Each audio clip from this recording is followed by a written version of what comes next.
দেখি যে ওই স্কুল কলেজে পড়ানোর চেয়ে আমরা প্রাইভেট পড়াতে বেশি ব্যস্ত, আমরা কোচিং পড়াতে বেশি ব্যস্ত। এবং কয়েকবারে দেখছি যে স্ট্যাটিস্টিক্যালি যেটা আসছে যে শিক্ষা মন্ত্রণালয় দুর্নীতির শীর্ষে। কত আনফরচুনেট জাতি আমরা, কত আনফরচুনেট জাতি যে শিক্ষা মন্ত্রণালয় যারা জাতি গঠন করবে, দেশ গঠন করবে, সুনাগরিক গঠন করবে, তারা হচ্ছে দুর্নীতির শীর্ষ পর্যায়ে। এরকম দেখছেন না আপনারা? দেখেন নাই? পত্রিকায় দেখেন নাই? আমাদেরও অনেক বদনাম আছে, আমি কারো বদনাম বলতেছি না, আমি সার্বিক সিচুয়েশনটার কথা বলতেছি। আমরা এই সমাজেরই লোক, আমাদের সব জায়গায় হাত দিতে হবে, আমাদের সব জায়গায় হাত দিতে হবে। আমি ওসিকে বলবো এবং আমার থানার পুলিশকে বলবো, আমরা এই যে ওপেন হাউস ডে করবো, এটার ইফেক্ট আছে, ইমপ্যাক্ট আছে। এই যে আপনারা কথা বলছেন, আমার সামনে সাহস করে কথা বলছেন, পুলিশ সদস্যদের বিরুদ্ধে কথা বলছেন, আমি এটা ওয়েলকাম জানাই। আপনারা আমার নাম্বার দিবেন, আমি additional commissioner crime and operation, আমি কিন্তু 24শে ডিসেম্বর থেকে ডিএমপির ক্রাইম এন্ড অপারেশন দেখি। আমি আশা করি যে আপনাদের সহযোগিতায় ক্রাইমের সিচুয়েশন অনেকটা কন্ট্রোলে আসছে। আপনারা দেখছেন যে ইন্টারিম গভর্নমেন্টের সময় কি পরিমাণ আন্দোলন আমাদেরকে ঠেকাইতে হয়েছে, প্রায় 1500-1600 মতো আন্দোলন। মানে এমনও কোনো পেশাজীবী, এমনও কোনো সংগঠন, এমনও কোনো লোকজন নাই যারা আন্দোলন করে নাই। এইগুলো আমরা ব্যস্ত ছিলাম। এখন একটা গণতান্ত্রিক সরকার ব্যবস্থা আসছে, আমরা আশা করি আইন শৃঙ্খলা পরিস্থিতির আরো উন্নয়ন করব। আপনারা যে এই ওপেনলি আমাদেরকে এটা বলতে পারতেছেন, এটা আমি পজিটিভ দিক বলি। আমি বলি কোন পুলিশ সদস্য, সে থানার ওসি হোক, সাব ইন্সপেক্টর হোক, আমার এসপি হোক, এডিসি হোক, যে র্যাঙ্কেরই হোক, আপনারা যদি দেখেন যে তার সাথে একটা খারাপ লোকের সখ্যতা গড়ে উঠছে, সে মাদক ব্যবসার সাথে জড়িত, সে কিশোর গ্যাংয়ের সাথে জড়িত, আপনার সাথে সে আশানুরূপ যে সার্ভিসটা দেওয়ার কথা দিচ্ছে না বা আপনাকে হয়রানি করতেছে, অবশ্যই আমাদেরকে জানাবেন। জানাবেন না? এখন তো এই যে বলতেছেন যে আমি ওপেন কথা বললে আপনার শত্রু বাড়বে। আমরা তো শত্রু বাড়ার দরকার নাই, এখন তো হোয়াটসঅ্যাপ আছে, আপনার মোবাইল ফোন আছে, আপনি ফোনে আমাদেরকে জানাই দিবেন, ফোনে আমাদেরকে জানাই দিবেন, আমরা এই তার বিরুদ্ধে ব্যবস্থা নিব। তবে একটা জিনিস হচ্ছে যে আমি বিচারও মানি, সালিশও মানি, আবার তাল গাছও চাই। এইরকম যেন না হয় যে আমি গেছি একটা মিথ্যা অভিযোগ নিয়ে, ওসি সাহেব আমার কমপ্লেনটা নেয়নি, ডিউটি অফিসার আমার কমপ্লেনটা নেয়নি, আমি তার বিরুদ্ধে একটা অভিযোগ দিয়ে দিব, তাকে শাসায় আসলাম যে আমি তোমারে দেখে দিব, কয়া 2 দিন পরে তার পোস্টিং করাই দিব। এই করলে কিন্তু পুলিশ বাহিনী তার মনোবল হারাবে, সে কাজ করে স্বাচ্ছন্দ্য বোধ করবে না। আমাকে তাকে কাজে লাগাই নিতে হবে, তাকে দিয়ে আমার কাজটা আদায় করে নিতে হবে। এইটাই হবে আমাদের পলিসি বা কাজ। বুঝাইতে পারছি? বুঝাইতে পারছি?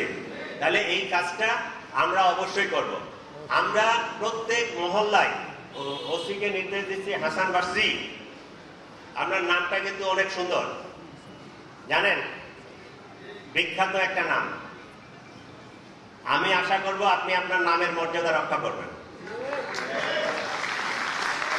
আমরা প্রত্যেক এই যে ক্যাম্পগুলো আছে, ওয়ার্ডগুলো আছে, এইগুলোতে সকলকে নিয়ে, সকল ব্যবসায়ী থাকবে, মসজিদের ইমাম থাকবে, আমার পেশাজীবী সংগঠনের লোক থাকবে, রাজনৈতিক সংগঠনের লোকজন থাকবে, দিয়ে একটা কমিটি গঠন করে দিবে।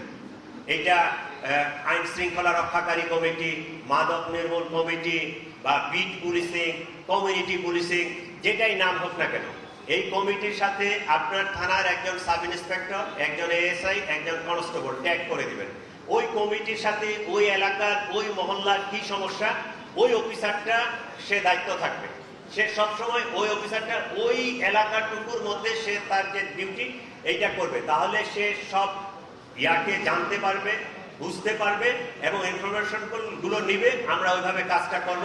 আমরা এটা করে দেখি, আমি মনে করি যে আশানুরূপ আমরা ফলাফল পাবো। আমি মাননীয় মন্ত্রী মহোদয়ের কাছে অনুরোধ করব, আমাদের আসলে একটা ভঙ্গুর অবস্থায় আপনারা রাষ্ট্র ব্যবস্থাকে পেয়েছেন, আপনারা অ্যাকশন করেন না। আমাদের অনেক দায়িত্ব আছে, জনগণের প্রত্যাশা অনেক। এই যে আমাদের যে যুব সমাজ, এইটাকে কিন্তু আমাদের কর্মের ব্যবস্থা করতে হবে। আমরা যদি কর্মের ব্যবস্থা না করি, এই ছেলেপেলা যদি বেকার হয়ে যায়, তাহলে কিন্তু এরা এই বিভিন্ন কর্মকাণ্ডে জড়াই পড়বে।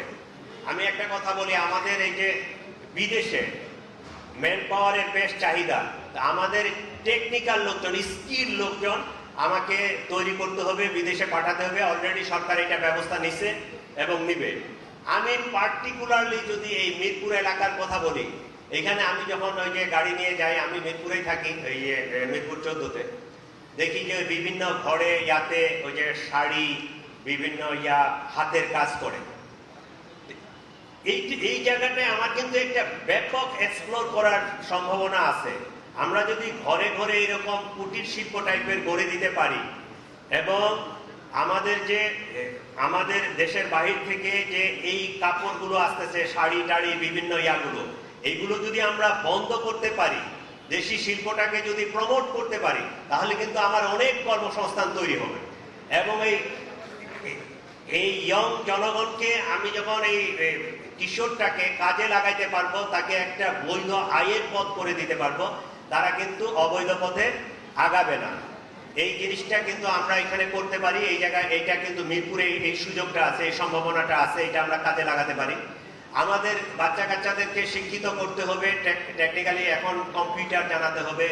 বাহিরে আমাদের এই যে বলে কেয়ার গিভার, যারা আমরা নার্স যেটা বলি, বাহিরে কেয়ার গিভার টাইপের আছে, এইগুলো আমরা মিডিল ইস্টে প্রচুর আমাদের জনবল আছে, কিন্তু তাদেরকে আমরা অ্যারাবিক স্পিকিং কোর্সগুলো যদি করাতে পারি, তাহলে ওদের ভ্যালু বাড়বে, ডিমান্ড বাড়বে, তাদের ওই যে স্যালারিটা বাড়ে যাবে, আমাদের রেমিটেন্সটা বাড়বে। আরো অনেক জায়গা আছে, ক্ষেত্র আছে। তো এগুলো আস্তে আস্তে আলোচনা করে আমি ঠিক করব। আমি আবার আপনাদেরকে আহ্বান জানাচ্ছি, নিজেদের ছেলে মেয়ের প্রতি, এলাকার প্রতি আপনারা যত্নবান হন, দায়িত্বশীল হন। আপনারা ছেলে মেয়ে কখন বাহিরে গেল, কখন আসলো, এইটা অবশ্যই খেয়াল রাখবেন। এবং এই রাত্রে এই যে 12টার পরে এই যে বাচ্চা কাচ্চা দল বাদে রাস্তায় নামে যাবে, মোটর সাইকেল চালাবে, অমুক করবে, করবে, এই কাজগুলো যেন না হয়। তাহলে এটা আমাদেরকে পেট্রোল পার্টিকে আপনারা খবর দিবেন। প্রয়োজনে পেট্রোল পার্টির সদস্য অনেক সময় কম থাকে, 4-5 জন 6 জন থাকে। আপনারা সহায়তা আগায় আসবেন, আপনি আপনার সামনে একটা সমস্যা হচ্ছে, ওইটা দেখে যদি আপনি এড়াই চলে যান, এই সমস্যা কিন্তু 2 দিন পরে আপনার ঘাড়ে যাবে। আমাদেরকে সবাইকে ঐক্যবদ্ধভাবে এই সমস্যাগুলোর সমাধানে আগায় আসতে হবে, তাহলে আমরা এটা সমাধান করতে পারবো।